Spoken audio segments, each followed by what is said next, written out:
ilang minuto. Ba't ang tagal nakabalik ni Roslyn? Saan kaya yan pumunta?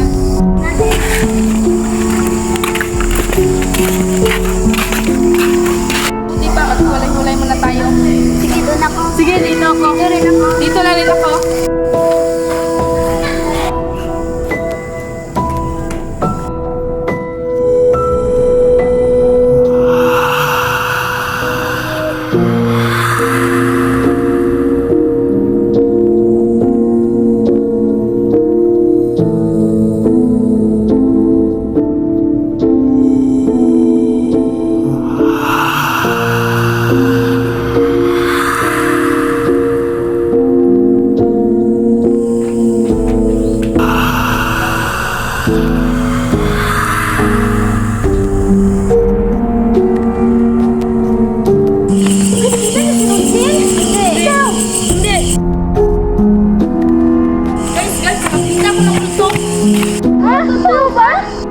Makalipas ang ilang mga araw, hindi pa rin nila nasisiguro kung sino ang multo na kanilang nakikita.